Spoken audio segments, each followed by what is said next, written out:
Your last guy coming to the stage. Alright. I pretty much used everything else that I've already said about him up. Like, he's fucking Holly, we've all established that. Because he's trying to ease her way into black guys. I don't know what that means. But he's white, is what I'm saying. Dwayne wears so much Argyle, like, seriously. He's not wearing it right now. But I'm sure there's like, he's wearing Argyle boxers. I saw him earlier. Yeah, no, they weren't. They were around his ankles, but I saw him. I don't really, like, seriously, he's like a brother. I don't really, I've said everything mean that I've already had about to say about him. Other than he's a piece of shit. And he's actually called the cops on himself before. He's like, there's a black guy in the house. Somebody arrest this man. Alright, put your hands together for one last time, Dwayne Murphy Jr. Thank you very much, Brian Shelby. Appreciate it. After the show, he's going to go home and watch his favorite movie, Last of the Mo Asians. So, it's pretty cool. It's pretty cool. That Czechoslovakian dude is hilarious. When I first got to know Brian, I was, I told myself, you know what, I'm going to dedicate a lot of my time here to convincing everybody he's not as big of an asshole as you think he is. That was my goal by the time I left here. Yeah. Now, obviously, my work is far from done. We know it's far from finished, but you're all fucked. Good news, bad news for you, Brian. Okay, good news is now that I'm leaving, you can have all your spots at cinema back. Yeah. Bad news is you're always going to be in front of CB. So it's his world. Just get used to it. Yeah.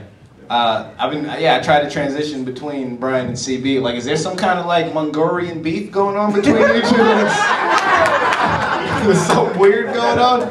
Never know. CB Wilkins. When I first met CB, I was convinced that Justin Bieber ate Peter Griffin. I was convinced. Yeah. But I realized it had to be a mistake because that person would still be getting way more pussy than CB's getting. Seriously, like, honestly, the next time you have sex, make sure you have an up-to-date inspection sticker, okay? Because we want to know all that shit's still working. We do. CB, yeah, you and Dan always talk about how you guys saw Bigfoot on the side of the street. Now you get to say you perform with Bigfoot. Beatty Barnes is here. He shows up here and there. Honestly, my only reason for inviting Beatty Barnes to this show was because I wanted to see you actually tell a joke. Like, that's all I wanted. I wanted to set up punchline. That's all I wanted. It was good. Nah, he still said fuck it. It was great. Brendan Kennedy, you're here. The only Kennedy I know with more than one headshot.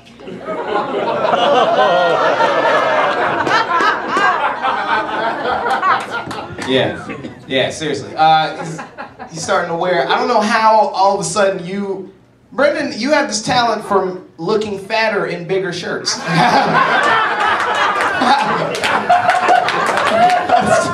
How do you do it? Yeah, you look like Tim Allen as he's turning into the Santa Claus. It's true. Yeah. I'm really glad, I'm glad we got to see you as we should see you, and that's at least 4 or 5 comics in front of CB, because made everything better. Dwayne Murphy Richard Ham couldn't be here. It's all right.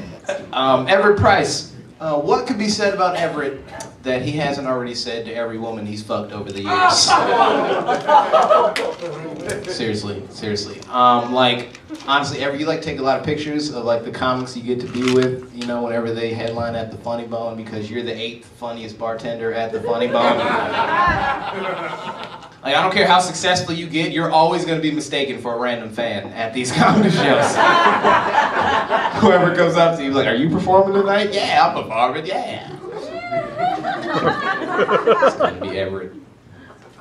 If Everett goes car shopping and the dealers only show him the white vans.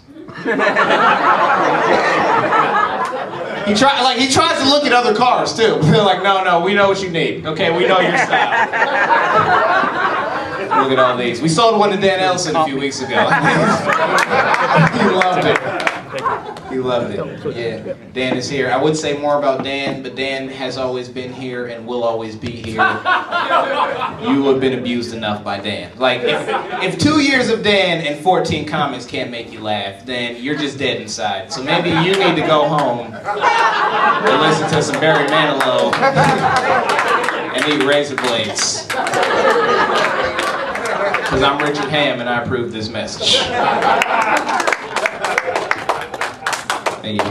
Holly, I've been anti-dating Holly for the last, like, 4 or 5 months. Really because I'm ashamed to tell my mother I associate with white women.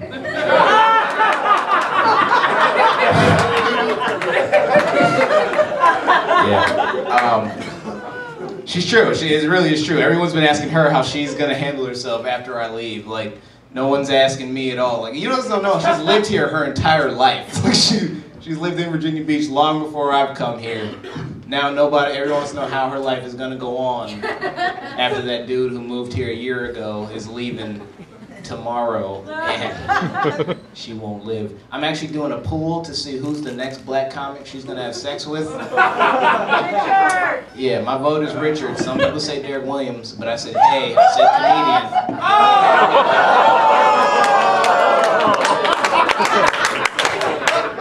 And black.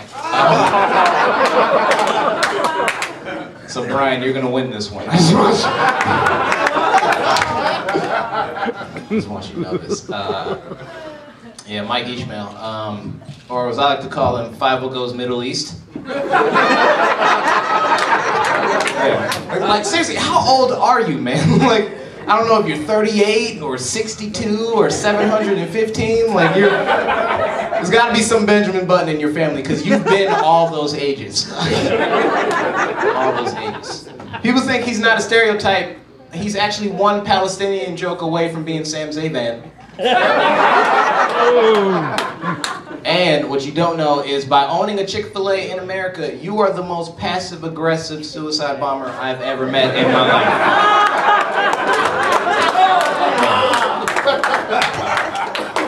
Yeah.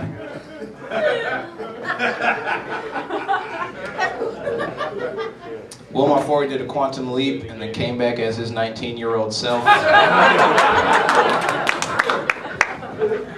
But no, you guys, honestly, this whole experience has been incredible. JP, like this guy right here, you gotta understand. I remember when he used to complain to me about having to perform before Sid Bridge. And now me and him both complain about having to perform with Sid Bridge at all. It's so upset.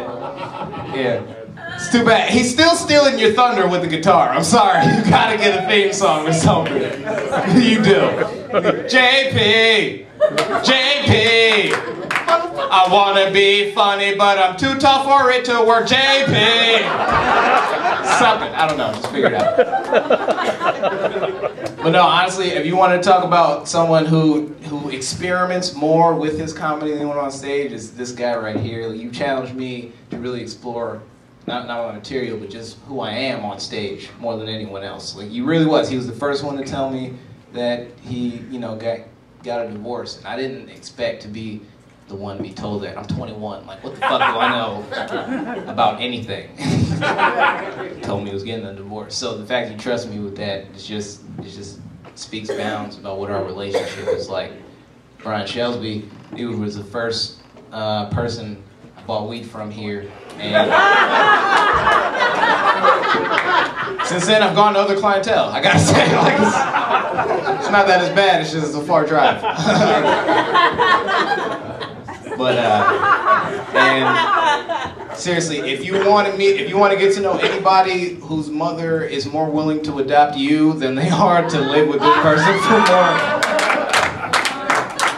go to his house. Seriously, CB. Mike, Everett, Dan, Holly, Kyle, Brendan, I didn't even see Beatty. Why would you sit in the one chair that's not lit up? Like,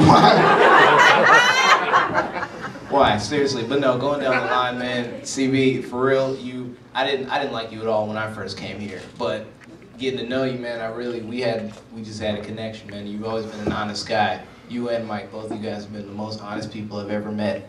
Everett, you did me a solid favor that because of the politics that is the Virginia Beach comedy scene, I can't really talk about, but you're always gonna be my boy.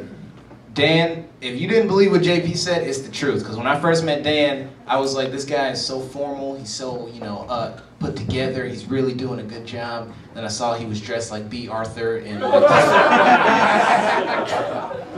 but no, it's a real room. And most people get mad at Dan and whether or not they can perform on shows or not. But he'll tell you one thing, is that it's not the time that you've been here, it's the talent that moves you up. And he'll recognize your talent level. And he'll give you those opportunities. So you've got to give a hand for that. Kyle, I've met very few people in my experience doing comedy that have just made me feel like they're going to be a great comic right off the bat. Yep. Sometimes you got to warm up to someone's material, but you just right away, I knew you had what it took. So I think you should keep doing what you're doing, man.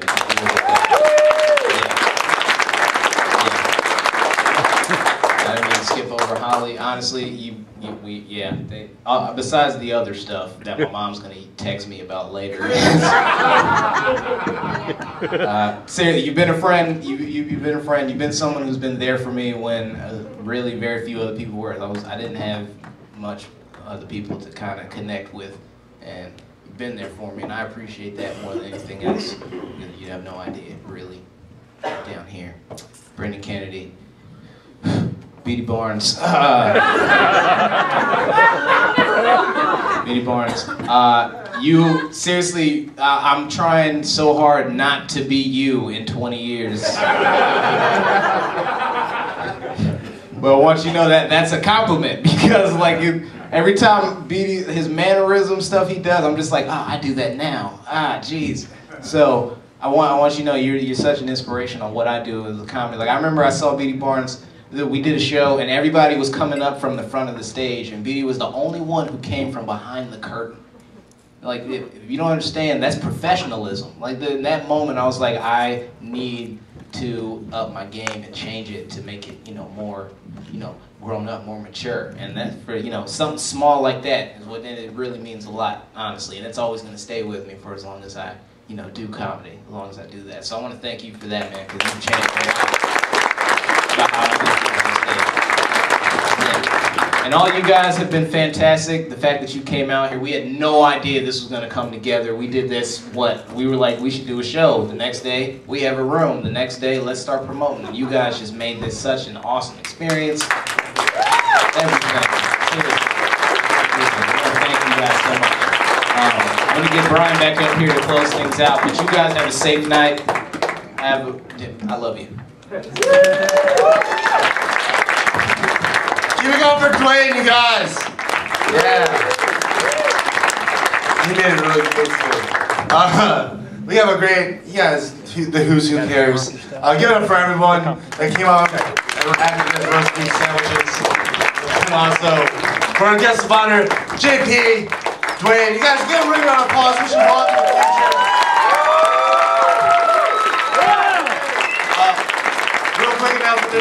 There's a donation thing in the back, mainly just because we want to make sure Dwayne has enough money to get to New York and doesn't have to stop and stay somewhere and come back, because that's the last thing we want.